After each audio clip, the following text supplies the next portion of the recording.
Hello everyone, আমি অনির্বাণ। আমাদের channel আপনাদের সকলকে স্বাগত। এই ভিডিওতে আমি কথা বলতে চলেছি ধূমকেতু ছবির নতুন পোস্টার রিয়াকশান নিয়ে। তো চলুন ভিডিওটি শুরু করা যাক।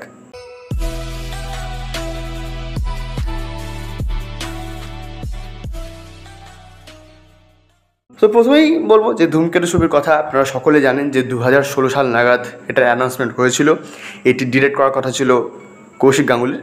অবশ্য তিনি এখনও ডিরেক্টরই আছেন। এবং এই ছবিটার মেন যে আকর্ষণটা ছিল যে দেব শুভশ্রী জুটির ছবি অনেকদিন পর আর কি হওয়ার কথা ছিল, তো কোনো কারণে সেটা তখন আসেনি, রিলিজ হয়নি সিনেমাটা। এবং গত বছর খাদান রিলিজ হওয়ার পর থেকে একটা আভাস আমরা পাচ্ছিলাম যে হ্যাঁ ধূমকেতু আসছে ফাইনালি।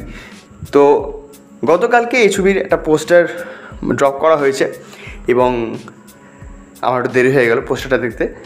তো আমরা একটা লুক দেখেছিলাম দেবের যখন প্রথম অ্যানাউন্স হয়েছিল এই ছবিটার, একদম বয়স্ক তার লুক, বড় বড় চুল। এবার এই পোস্টারে তার পুরো বডিটাই রিভিল করা হয়েছে এবং দেখা যাচ্ছে যে আমরা ওই একটু শীত প্রধান দেশে যেমন দেখতে পাই যে চিমনিতে মানে উনুন করে আগুন জ্বালানো হয়, তো এখানে সেরকম একটা ওই আগুন জ্বালানো আছে চিমনিতে, আর তার সামনে দেব একটা চেয়ারে বসে আছেন। এবং তাকে দেখে কেন জানি না একটু বিজ্ঞানী মনে হচ্ছে। এবং যেহেতু ধূমকেতুর বিষয় হয়তো সত্যি মানে এখানে ধূমকেতু নিয়ে যেহেতু আলোচনাটা, হয়তো এখানে তার ক্যারেক্টারটা একজন বিজ্ঞানীর হবে। আর একটা বিষয় যে এই পোস্টারটা একটু হালকা ডার্ক এবং লাইট টোন একসাথে মিলিয়ে রাখা হয়েছে, যেটা আরও বেশ পোস্টারটাকে সুন্দর করেছে। তবে আমার বেশ কেন জানি না একটা প্রফেসর শঙ্কুর মানে যে পোস্টারটা এসেছিলো প্রফেসর শঙ্কু এল ডোরাডো ছবিটার, কেন জানি না ওটা একটু ভাইব পেলাম, কারণ ওখানে একটু সবুজ ছিল, এখানে একটু সবুজ আছে। এবং দেবের যে লুকটা আমার বাবার ওনার কথাই মানে প্রফেসর শঙ্কুর কথাই মনে করা ছিল, যা হোক সেটা আলাদা বিষয়। আর একটা জিনিস যেটা আমি দেখলাম, এই ছবিটা রিলিজ হতে চলেছে 14 আগস্ট 2025। আমার মনে হয় যে দেবের এত বড় সিদ্ধান্ত নেওয়াটার হয়তো প্রয়োজন ছিল না।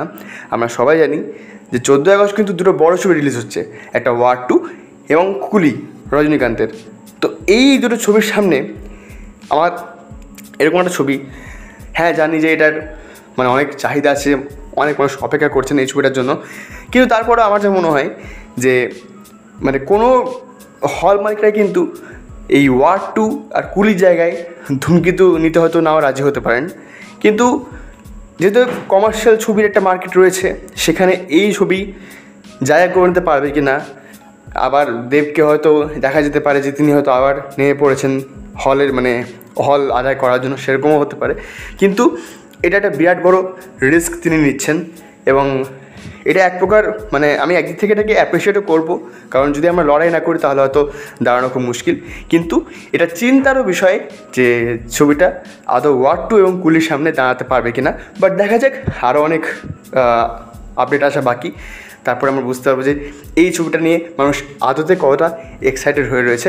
যদিও আমরা জানি যে দেব শুভশ্রী জুটির শেষ আর কি পেয়ার বলা যায়, পেয়ার ছবি, এবং কৌশিক গাঙ্গুলির ডিরেক্টর, তো স্বভাবতই একটা মানে কী বলবো হাইপ তো রয়েছেই।